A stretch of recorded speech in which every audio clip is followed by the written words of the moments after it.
Se fija en el calendario y nos llama la atención y nos ponemos a pensar si nos hicimos los controles, hemos sacado turno, ¿cómo estamos con eso? Día Mundial del Corazón y hoy Roxy Lopresti nos interpela con este tema. Hola Roxy. Hola Dani, ¿qué tal? Buen día. Como vos decís, siempre observamos estas efemérides porque nos lleva a concientizar y aquí en este caso prevenir las enfermedades cardiovasculares, que es la primera causa de muerte en el país. Y este año sobre todo se focaliza en prestar atención y cuidar el corazón de aquellas mujeres mayores de 65 años. Y para hablar acerca de todo esto, nosotros estamos con Agustina Spampinato, que ella es médica cardióloga, especialista en imágenes cardíacas del servicio de la Cardio Fuesmen. ¿Cómo estás? Buen día. Hola Roxana, buen día. Bueno, estás como a tono, digo, en la placa y tu color rojo. Bueno, contanos acerca de esto, ¿no? El corazón, ¿cuándo comienza a funcionar mal y por qué? En realidad el corazón, como sabemos, es nuestro motor del cuerpo, ¿sí? El motor de la vida, exacto. diríamos. Y cualquier factor que se altere a nivel corporal va a irle generando cambios y alteraciones. Por ejemplo, si somos hipertensos y no lo sabemos y no nos tratamos, si somos diabéticos, si comemos mal, si tenemos sobrepeso, todo eso le va generando daño al corazón. Y el corazón es un órgano muy noble, entonces siempre va a intentar seguir funcionando, pero va a llegar un momento en que el daño va a ser tan grande que ya no va a poder cumplir su función, que es latir y poder llevar una cantidad de sangre adecuada al resto del cuerpo. Claro. Y eso va pasando con el tiempo y asociado a los factores de riesgo. Bueno, vamos a eso. Vos más o menos dijiste algunos factores de riesgo. Recordemos cuáles son. Bueno, hay factores de riesgo modificables y no modificables. Lo no modificable, que es con lo que no podemos luchar, es nuestra edad, nuestro sexo y nuestra genética, que son los antecedentes que tenemos en la familia. Si hay mucho historial de familiar directo con infarto joven, por ejemplo, hombres antes de los 55 y mujeres antes de los 65, eso también suma a nuestro historial.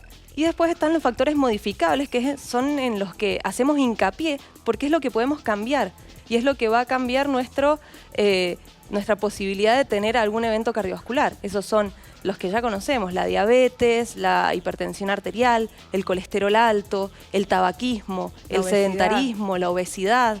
Que esos son los más comunes. Y después hay otros factores menos comunes, que son enfermedades inmunológicas, la hipertensión en el embarazo, la diabetes gestacional, el estrés, que hoy en día está tan difícil de ser manejado, pero también eso influye en que padezcamos enfermedades cardiovasculares. Claro, y que afecte a nuestro corazón. Yo les decía recién esto, que este año se focaliza en prestar atención y focalizarse sobre todo en el corazón de las mujeres mayores de 65 años. Fíjense ustedes por qué, porque mueren un 20% más mujeres que varones por causas cardiovasculares, estamos hablando después de los 65 años.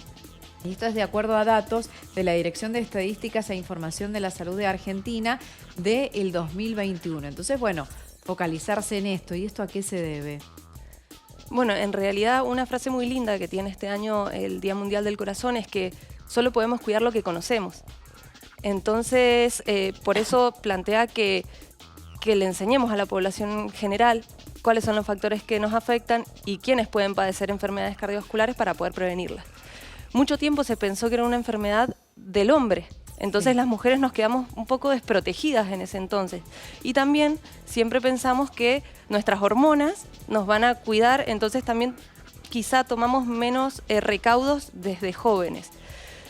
Y cuando ya perdemos la protección de los estrógenos, después de la menopausia, nuestra posibilidad de presentar enfermedades cardiovasculares aumenta y como no estamos tan al tanto de cómo cuidarnos y de que también podemos padecerlas, a veces las mujeres consultan más tarde. Entonces se ha visto una mayor mortalidad intrahospitalaria en mujeres que padecen infartos que en hombres que padecen infartos por múltiples factores, pero uno de ellos es la consulta tardía. Claro. Y bueno, y por eso hay que prestar atención entonces a la sintomatología. Si quieren la vemos. Cuando hablamos de esto de alguna afección al corazón. Fíjense ustedes cuando ocurre un evento cardíaco, dolor en el pecho tipo opresivo. Muchos dicen que es como que te pone la pata un elefante. Debe ser sumamente doloroso y ahogante, ¿no? Te debe ahogar. Después, dolor o malestar en los brazos, en el cuello, en los hombros, en la mandíbula, en la espalda. Dificultad para respirar, esto también es una señal de alerta. Seguimos repasando la otra plaquita con respecto a esto. Latidos cardíacos que pueden ser muy rápidos o pueden ser muy lentos. Mareos o desmayos, tos seca y persistente, permanentemente. ¿Qué otra cosa podemos agregar acá? Bueno, tenemos que saber que las enfermedades cardiovasculares son varias. Una de ellas es el infarto y los principales síntomas están súper bien explicados, que son principalmente el dolor de pecho, la falta de aire. Tenemos que saber que en personas ancianas y en mujeres puede no ser tan típico, puede ser un dolor en epigastrio, por ejemplo, que es la boca del estómago, o sudor frío, ¿sí? Pero también existen otros como son el accidente cerebrovascular, que en esos casos lo que vamos a sentir es una parálisis de alguna parte del cuerpo. Puede ser del brazo y de la pierna izquierda, de la cara, no poder hablar bien, no poder caminar derechos, digamos, se pierde un poco el equilibrio, o no, que uno no entiende muy bien lo que le están hablando. Acá Entonces, lo fundamental es hacerse los controles. ¿A qué se refiere los controles? en realidad, como siempre decimos, lo ideal sería que todos tuviéramos un control clínico, aunque sea anual, que nos tomáramos la presión, ¿por qué? Porque la idea de todo esto es detectar los factores de riesgo cardiovascular cuando recién están iniciando para poder tratarlos y que no nos lleven a padecer una enfermedad cardiovascular como el infarto o el ACV que nos genera muerte o tal vez no nos deja hacer nuestra vida normal, ¿sí? Entonces, lo ideal sería hacerse un control clínico, aunque sea, tomarse la presión, hacerse un control de colesterol.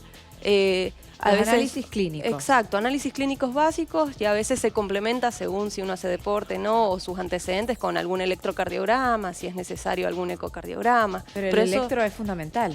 El electro se hace básico, es como nuestra forma más fácil y rápida de darnos cuenta si hay algún cambio en nuestro corazón, digamos, en la parte eléctrica del corazón. Bien. Bueno, y algunas otras recomendaciones a considerar y cerramos con esto para cuidar precisamente nuestro corazón. No fumar, es lo que decimos siempre, fundamental. Una alimentación equilibrada, que esto tiene que ver también con reducir nuestros factores de riesgo, reducir el riesgo de sobrepeso, obesidad, controlar con frecuencia la presión arterial, lo que vos decías recién, hacer ejercicio, esto sí que es fundamental, hacer ejercicio, actividad física y realizar los controles médicos, esto de ir al laboratorio, hacerse los estudios, sacarse sangre y ver cómo está nuestros factores, posibles factores de riesgo, y hacerse un ergometría si te la pide también el doctor, y una ecocardiograma también si te lo pide el doctor, pero el electro sería como lo es básico. la básica. Exacto. Y fíjense que son todas cosas que uno mismo puede tomar la determinación y empezar el cambio en su vida hoy mismo. Empezar a dejar de fumar o dejarlo totalmente si puede directamente. Empezar a tratar de comer sano dentro de lo posible o hacer ejercicio. Bien. Está todo en nuestras manos. Me gustó eso. Vemos esto y implementamos el cambio de hábito hoy mismo. Para eso estamos hoy. Para eso es el Día del Corazón. Por eso es el Día del Corazón. Bueno, muchísimas gracias, Agustina. Bueno, muchas gracias, Roxana. Muy bien.